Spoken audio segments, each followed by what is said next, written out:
Do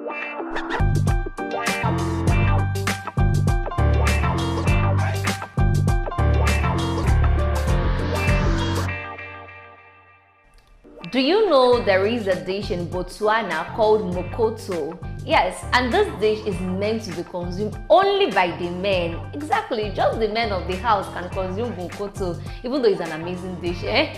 And a lot of people tend to think that is it because of some sacredness or some cultural affiliation, but at the long run we got to know that there is no any sacredness or cultural affiliation. It's just that the men are the ones enjoying this meal, and we can even say it actually stems from this whole Africanness, you know, where we have the men of the house being the ones who enjoy the biggest meat in the pot.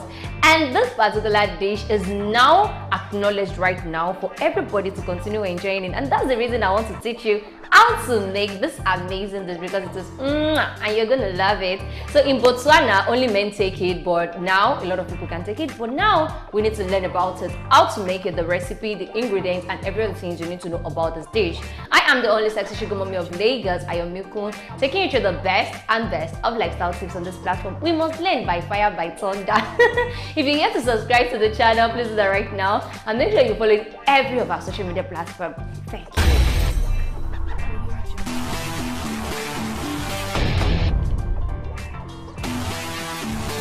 Mokoto is a traditional Botswana dish, and it is a meal that is made of boiled cow intestine. Yes, several intestine. Can you see? It's just a basic meal, but then so how do we make this Mokoto dish? You will need several ingredients, and follow me through. So you'll be needing 2 kg cow tripes and intestine. You'll be needing 1 onions. It has to be chopped. So you chop it just to prep. You know how we do it now. You will need 3 minced garlic cloves. You have to mince it just to give it that vibe.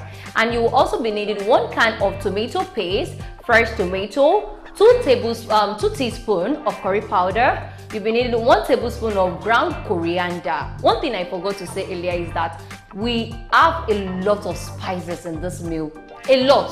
So you can play around your spicing game and you're good to go. And we also have you needing 1 teaspoon of ground coriander. You need 2 teaspoons of cumin. You need 2 teaspoons of paprika, and also 2 bay leaves. And you need normal salt and pepper just to taste, you know, just to give it that vibe, and groundnut oil. So how do we prepare this? First, you need to wash your intestine, not your own intestine, the cow intestine and the tripes. You need to wash it very well. So you need to wash it in hot water. It is highly recommended. Wash it very well. Make sure that there is no blood or all kind of dirt in it, and then cut it into sized chopped kind of size that can be swallowed easily. Very small one. Just cut it into pieces at that moment, and then transfer it to the pot to boil.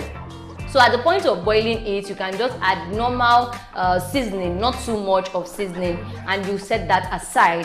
Then in another place, you get another pan or maybe sauce pot, and you put your groundnut oil. Allow it to heat very well, very well, till it's now looking like it's not like oil again. You know that vibe, yeah? Then you now add your minced garlic, your chopped onions, all of that. You stir continuously until the onions is giving you this kind of transparent vibe. Then after that, you add the cow intestine and the tripes to the mixture and continue stirring just to have us cook the whole garlic and the onions together with the intestine, so that it will enter each other. You get it?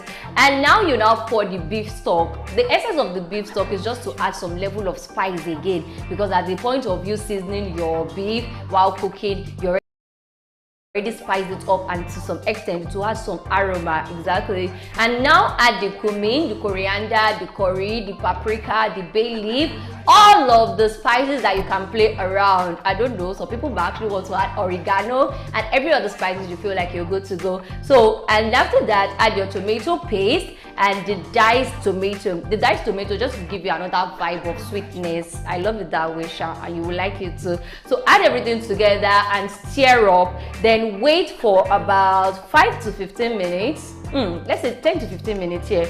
and it's just like ready to go. And this mokoto can actually be enjoyed plainly, or if you are this typical Nigerian like myself, you get eko to tutu dada. You now eat it with your mokoto. I say you will love it very, very well. You will love it.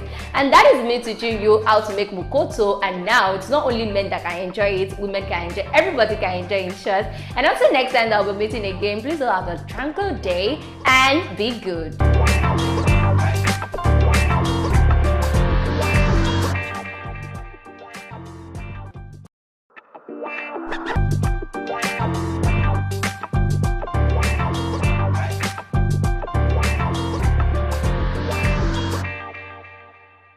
Should restaurants have a dress code? Over the weekend, it was a battle of restaurants. We actually saw a particular brunch-based and breakfast restaurant in Lagos called Smalley's. They actually put up the dress code for their customers that if you're coming to our restaurant, you have to be dressed this way. And their dress code actually included something that is quite smart casual. And a lot of people have been thinking, do you think this is right? Because they don't accept anything like bomb shorts, anything like a beachwear bodysuit, but shorts and all of that. They just want something quite smart casual. They were including something like jumpsuit and all of that. And there's this other restaurant that came up, La Taverne, and they actually said that you can come to our own restaurant, so with anything you want to wear, just come up. And several other people just have to just make a lot of banter on Instagram. Do you think this is right? Why would somebody say this? I just have to say, okay, sit down and think about it, that okay, should restaurants really have a dress code? That is the question of the day. This is Lifestyle Show brought to you by Wisdom Air Television, and I am Ayomikun, the only sexy sugar mommy of Lagos. If you're yet to subscribe to the channel, please do that right now and make sure you're following every of our social media platform. And another thing, you're watching this video to the end because you will learn, I'll be able to come to a conclusion if restaurants should really put up a dress code for us.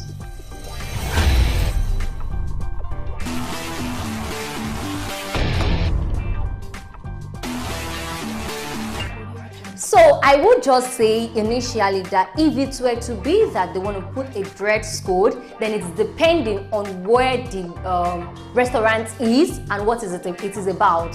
There are some restaurants that they are just like quite, how do I put it now? They are just like very formal in a way. They are meant for fun dining, like fun dining and strict dining. And there are some other restaurants that they have a kind of inclusion of lounge, bar, nightclub and all of that. So that kind of place is different from a very serious, official, casual meeting place. So you should now ask yourself, am I wearing the right wear for the right occasion and the right location? You don't want to go to a place where people meet formally for business talks and all of that, and you're all dressed some way. And we should also remember the fact that there are some restaurants that are family friendly. Families bring their children, and you know, in a way they can't possibly tell you to go out for a family that has a kid, and the family cannot also move out for you. So we just have to make sure that we are quite sensitive enough.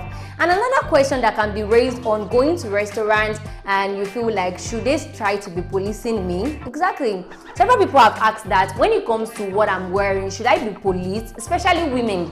Because several women have come out to say that, okay, whenever I wear some certain wears to some restaurant, they tend to tag me as dressing indecent or something. And I feel fine. It just have to be with, whenever anything policing comes to the head, it seems quite autocratic.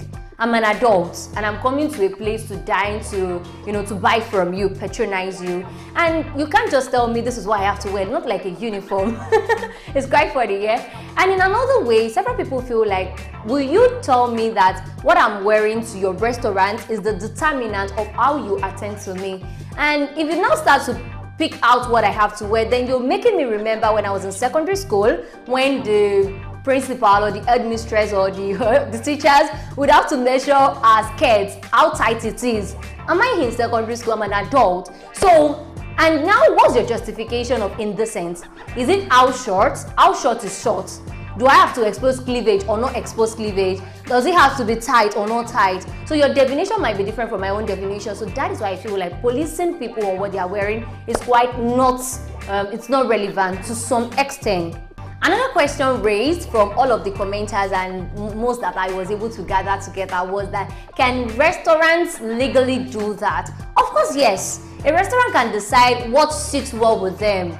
more or less like what we can call mode of conduct. The mode of conduct of an enterprise varies. So my own organization can say that for you to get into my establishment, you have to wear a shoe. I don't accept sandals, I don't accept heels. It has to be corporate. Then so be it. For the fact that where my own freedom of speech ends, or freedom of act ends, that's where somebody's human right begins. So the only exception to that is only if you are being discriminated based on race, based on gender, based on color, then we can put that up. But if it is not based on that, imagine you're going to some club and they are telling you that you have to come with a mask or come with an headset, you know, all those kind of themed kind of party, and you're going there without those things, they can bounce you out. So that's just to show you that establishment can legally show what they want or what they deem fit as mode of conduct.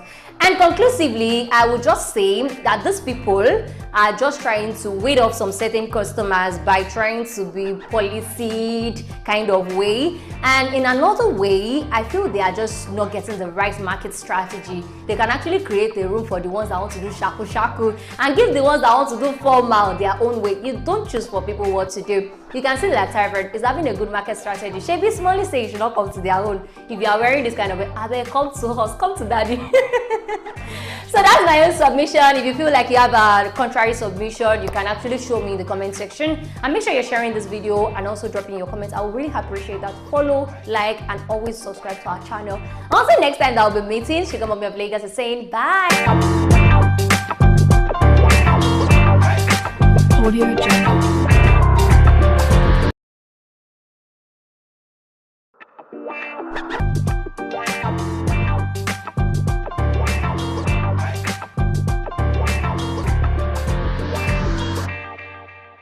Do you know that 1 cup of turmeric milk before bedtime will do a lot of miracle in your body system? Yes, it has been tested and trusted.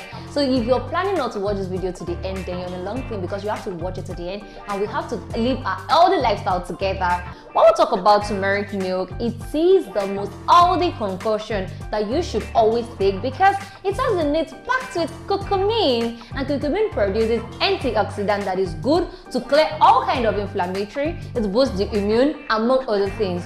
I'll be giving you the recipe today, and this recipe you can't get it anywhere, so you don't even bother going anywhere. You have to wait till the end. This is Lifestyle Show brought to you by Wisdom Television, and I am the only successful Mommy of Lagos. I am Miku, taking you through the best of lifestyle tips on this platform. If you have to subscribe to that right now, and make sure you're following all of our social media platforms. Thank you.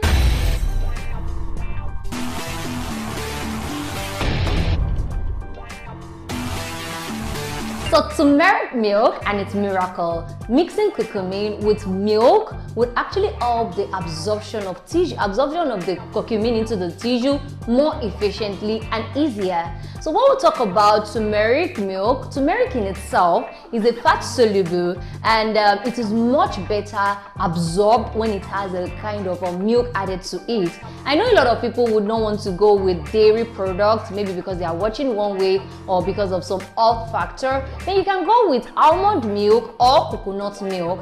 Now let's move to the recipe proper. All you need is 1.5 teaspoon to 1 tablespoon of turmeric powder. Then you'll be needing a glass of milk. So a glass of milk and the turmeric is actually very okay, but you can just add a sprinkle of black pepper just to give it one kind of ta-ta-ta. Okay, now this recipe preparation is quite simple, but I would prefer it if you can heat it up. You see the milk and the turmeric, heat it up on fire, and then you will be getting 12 times, yes, of this concoction. Then you'll be getting 12 times more absorption of the curcumin into the milk, and your body system will be ready to perform the miracle. Now let's move to the health benefits it was given to us. The first on the list is that it gives you antioxidants.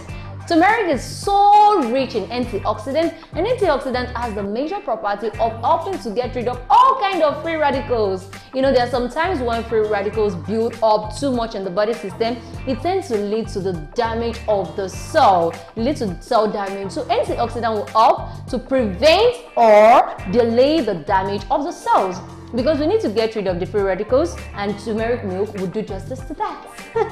We also have that it helps to reduce inflammation. We have several diseases that are caused by inflammation. We have have cardiovascular heart diseases, we have cancer, we have diabetes, we have Alzheimer's, among other diseases. So with the help of turmeric milk, my love, you are saying bye-bye to all of these diseases, or it will even help you to prevent it, and you are even far from it. It boosts your immune system is boosted, and you're standing standby gidigba. Nothing can shake you. So consumption of just a glass of this turmeric milk at night, my love, you don't want to miss it. It would also help to increase the level of brain-derived neurotropic factors. And these neurotropic factors are just like compounds that will help your brain to form new connection. So some certain people are having dysfunction of a kind of brain disorder, and it might actually be due to the lack of this compound in their body system. So do you want to have brain disorder? Apparently no. That's why you have to consume a glass of turmeric milk before you sleep. It would also help to improve your mood. Are you this kind of person that of late you've been feeling down, depressed, frustrated, your body is not buzzing, you cannot be body, then you need turmeric milk at night, and you're waking up energetic like the strong person that you are every time, every day. The turmeric milk will also help to prevent the heart diseases, all kind of heart diseases. It helps to prevent it. So if you're someone that you know that you're prone to it, then start consuming turmeric milk to avoid that. And you also need to know that it will also slow down or reduce all kind of bad cholesterol in the body system. You know, the accumulation of bad cholesterol can lead to heart diseases, cardiovascular diseases, among other things. Consumption of turmeric milk will help to deplete all of that. Every mountain in front of you is depleted and you're good to go. It will now bring in good cholesterol that will help your body system to be very, very strong. Turmeric milk will also help to reduce blood sugar level. Everyone who is prone to diabetes, or you see that your blood sugar level is quite high, or you're already diabetic, then you should make this your friend. So right now, my people, I am challenging you to always take a glass of turmeric milk at night before you sleep, at bedtime, and you wake up in the morning. Not only is it helping you with inflammation, not only is you are sleeping like a baby, but you are waking up energetic and you are seeing miracle, of which they tire Jesus. So if you've learned something today, make sure you are sharing to everybody, your friends and family, your enemies, so that we can all learn together. Until next time, Sugar Mommy of Lagos is saying bye.